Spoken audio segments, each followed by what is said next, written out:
Hello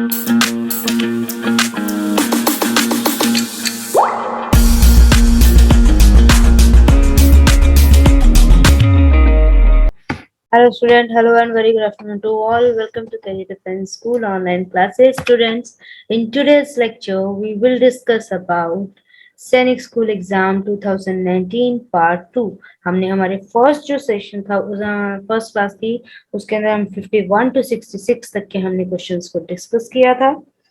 ठीक है, now 67 से डिस्कस करना स्टार्ट करेंगे 75 तक। टोटल 25 क्वेश्चंस हैं हमारे पास। सो नेक्स्ट हमारा क्या है बच्चे, this is reading comprehension, correct. And for reading comprehension ना we need not to read passage first. What we are going to do, हमें सबसे पहले क्वेश्चंस को रीड करना, ठीक है। जैसे अब हमारा क्वेश्चन नंबर 67 है, according to the passage books live forever because. Passage में बताया गया कि किताबें हमेशा रहती हैं, क्यों। नाउ यहाँ पे ऑप्शंस हमारे पास प्रॉपर नहीं है, but we will find this, ठीक है। देन क्वेश्चन नंबर 68 से चलते हैं हम कि according to the passage temples picture statues belong to the same category, कि टेम्पल पिक्चर स्टेच्यूज ये सारे क्या एक ही कैटेगरी से बिलोंग करते हैं, क्यों। Because they all of them are beautiful, कि सारे अच्छे हैं, all of them are substantial, all of them are likely to decay, or all of them are fashioned by men। चलिए नेक्स्ट क्वेश्चन और देखते हैं हम। ओके, यहां से हमारे पास क्वेश्चन आ गया, तो रीड करना स्टार्ट करें पैसेज को। इन दो क्वेश्चंस का आंसर करते हैं। बुक्स आर, अब प्लीज रीड करेंगे अपने साथ पैसेज को। Books are by far the most lasting product of human effort, ठीक है। Temples crumble into ruin, of course temples क्या टूट जाते हैं एक टाइम के बाद, मतलब चीजें बिल्डिंग्स है खराब होने लग जाती है। Picture statues decay but book survive, books हमेशा सर्वाइव करता है, ठीक है। Time doesn't destroy the great thoughts which are as fresh today as when they first passed through the author's mind ages ago, कि जो थॉट्स हैं, जो भी उनका आइडियाज होंगे, जो जो उस टाइम बुक लिखते वक्त ऑथर के माइंड में आए होंगे, वो जब बुक पढ़ रहा है ना कोई रीडर, उसको उतने ही फ्रेश लगेंगे जितने उस कई सालों पहले जब ऑथर के माइंड में आया था लिखने का। फॉर एग्जाम्पल हम पोएम पढ़ते हैं, एक बहुत ही बेसिक सी पोएम है डैफोडिल, है ना, रिटन बाय वर्ड्सवर्थ। तो डैफोडिल पोएम जब वर्ड्सवर्थ ने लिखी थी, वो एक फ्लावर के लिए है डैफोडिल, ठीक है। तो वो उतना ही अच्छा, उतना ही नेचर लविंग, उतना ही प्यारा लगता है आज भी उसे पढ़ना और उसको अंडरस्टैंड करना जितना उस टाइम उसने लिखा था। दैट मीन कि टाइम जो है आइडियाज, थॉट्स और जो हमारे क्रिएशन होते हैं उनको डिस्ट्रॉय नहीं कर सकता, ठीक है। The only effect of time has been to throw out the bad product, for nothing in literature can survive long unless it is really good and of lasting values, ठीक है। नॉर्मली वो चीजों को क्या है, टाइम का effect क्या रहता है कि चीजें खराब हो जाती है, ठीक है। तो ज्यादा से ज्यादा बुक्स पे क्या इफेक्ट होता है कि वो फेल हो जाता है।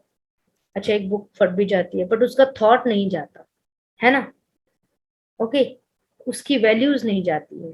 Books introduce us to the best society, of course they bring us into the presence of greatest mind that have ever lived. Of course वो हमें क्या है, एक अच्छे क्या है सोच के धनी बनाते हैं, कहने का मतलब है बहुत से लोगों से इंट्रोड्यूस ऐसी ऐसी हमें थिंकिंग प्रोसेस से इंट्रोड्यूस करवाते हैं जो कि बहुत अच्छी है, ठीक है। We hear what they said and did, books के थ्रू ही हम पढ़ते हैं। We see them as if they were really alive, पढ़ते टाइम हमें बहुत बार ऐसा रियलाइज होता है कि नहीं, जैसे कि वो हैं जिनके बारे में भी हम पढ़ रहे हैं। फॉर एग्जाम्पल आप अगर आज एपीजे अब्दुल कलाम को पढ़ने लग जाए, ठीक है, उनकी बुक पढ़ने लग जाए, तो ऑफ कोर्स उनके थॉट्स आपके माइंड में ड्राइव होंगे, आप समझेंगे उस चीज को। So book has a great impact on mens, on ours life actually, ठीक है, नॉट मेंस, हम सबकी लाइफ पे बहुत इम्पैक्ट डालते हैं, ठीक है। We sympathize with them, enjoy with them and grieve with them। एक बुक को पढ़ते टाइम हम अगर उसमें कोई खुशी की बात है तो हम खुश भी उनके साथ हो रहे हैं, सिंपैथेटिक अगर एक टाइम पे ऑथर फील कर रहा है, वो लिख रहा है कुछ, तो हम उनके साथ सिंपैथेटिक फील करते हैं। दुख फील कर रहा है तो हम उसके साथ, वाइल जब वो लिख रहा है उसको जब दुख फील हुआ होगा तो वो हम भी सेम फील कर रहे हैं, तो बुक्स का बहुत इम्पैक्ट होता है। तो फर्स्ट जो क्वेश्चन था 67, according to the passage books live forever because, books क्यों फॉर एवर रहती हैं? क्योंकि time doesn't destroy the great thought. ठीक है, ग्रेट थॉट वैल्यू इन सबको डिस्ट्रॉय नहीं कर सकता, वो उतने ही फ्रेश आज होते जितने कि कुछ सालों पहले जब ऑथर ने लिखना स्टार्ट किया था तब थे। राइट, फर्स्ट का आंसर हमारा बी ऑप्शन था। According to the passage temples picture and statues belong to the same category, कि टेम्पल पिक्चर स्टेच्यू का कौन सी ऐसी कैटेगरी थी बेटा जो कि सेम थी? यस प्लीज, चैट बॉक्स में आप मुझे आंसर दे सकते हैं, बताइए प्लीज कि कौन सी ऐसी कैटेगरी थी जो सेम थी।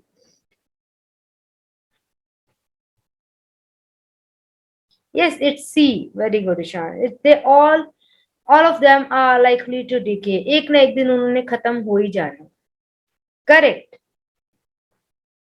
Okay, question number 70। यहाँ पे क्या है? Radha, I won't buy a new car. Choose the correct word to fill in the blank.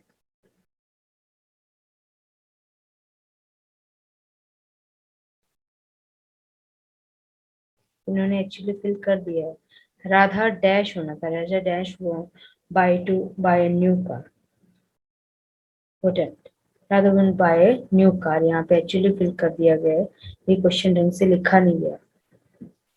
ठीक है, 69 क्वेश्चन बाद में आ गया है कि हमें एक क्वेश्चन पूछा गया था, books introduce us into the best society as, books हमें कौन से सोसाइटी से इंट्रोड्यूस करवाती है बच्चे?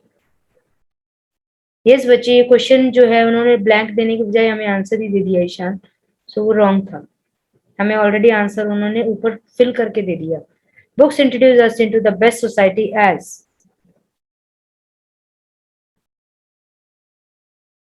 इसका आंसर ए बी सी और डी में से कौन सा है? They give us a glimpse of the greatest mind, or they take us to the world of imagination. They install in us his quality of the greatest mind, or they introduce us the elite class of the society.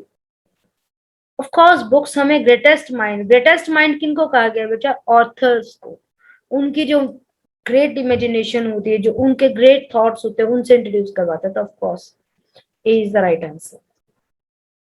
ठीक है, next बच्चे, they will ask you a lot of questions at the interview. The sentence when converted into the passive voice would read as, इस sentence को passive में change करना है आपने। They will ask you a lot of questions at the interview. Please convert this sentence into passive voice. आपका answer क्या होगा, ए B C और डी में से? जरा बताइए, फिर मैं आपको चेंज करके बताती हूँ।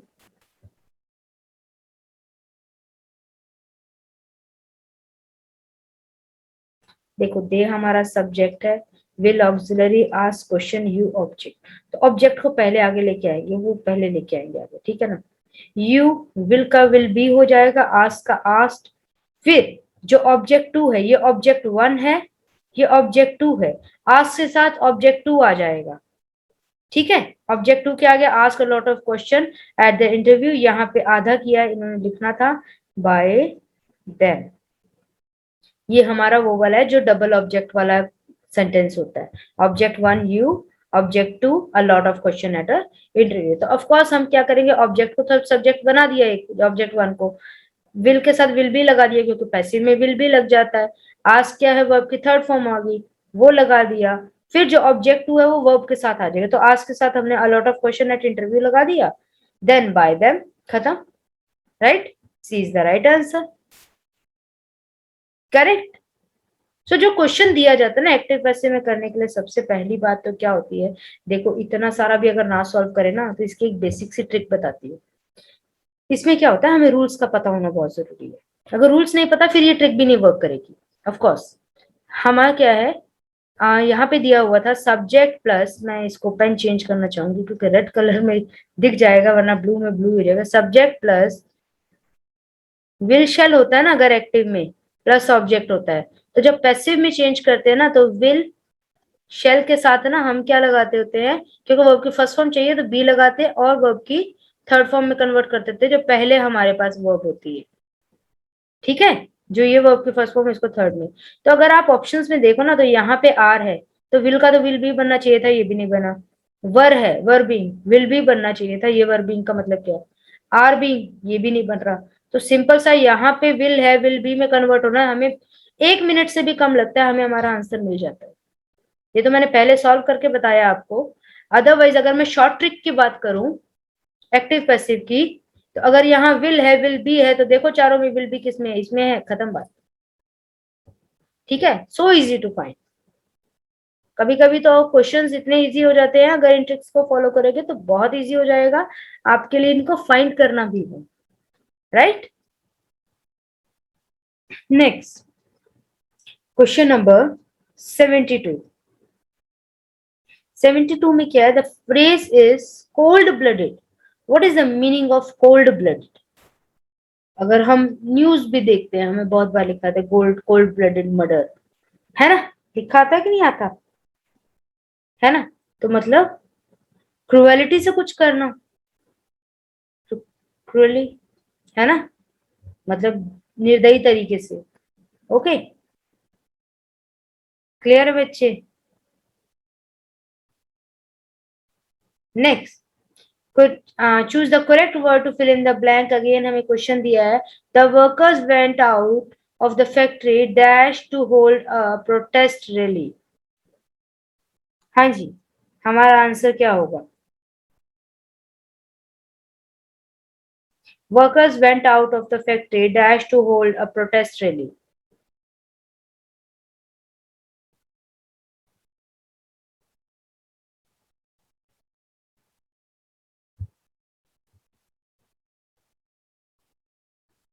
चैट बॉक्स, इम्पॉज क्या होगा बच्चे? नहीं, option is A. En route होता है रास्ते में आना, एन मैस होता है उसमें एड ऑन हो जाना, मतलब। Okay, next, to put up with means, कई जगह पे ना टाइपिंग मिस्टेक है बच्चे। अच्छा, टू पुट अप विथ का क्या मीनिंग होता है? यहाँ पे उन्होंने कुछ और ब्रैकेट में दिया होगा तो फिल नहीं किया। चलो, to put up with means का क्या, टू पुट अप विथ का क्या मतलब होता है?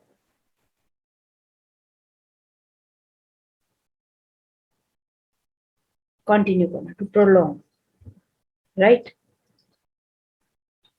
Fill in the blank with possessive pronoun, last है हमारा, पोजेसिव प्रोनाउन आपने फाइंड करना है। ठीक है, मनी पहली बात तो पोजेसिव पता होना बहुत जरूरी है। पोजेसिव प्रोनाउन होते क्या है, किसी भी नाउन को लेके हम जब पोजेशन शो करते हैं, ठीक है ना, तो माइन, योर, हिज, हर्स, ये क्या पोजेसिव होते हैं। तो money declared that the book was not dash, यहाँ पे बताया गया है मनी क्या है, लड़की का नाम है, मनी ने डिक्लेयर किया कि वो बुक उसकी नहीं है, तो लड़की के लिए यहाँ पे क्या होगा, हर्स। ठीक है, क्लियर है। पोजेसिव प्रोनाउन मतलब किसी चीज पे पोजेशन दिखाने के लिए, ठीक है, कि the book was not hers, कि बुक उसकी नहीं है। क्लियर है बच्चे? This is all about Sainik school exam 2019। Hopefully it is clear to you. If you have any doubt, then you can ask. पूरा वीडियो देखने के लिए और लेटेस्ट एग्जाम अपडेट्स जानने के लिए डाउनलोड करें कैरियर डिफेंस स्कूल का एंड्रॉयड ऐप।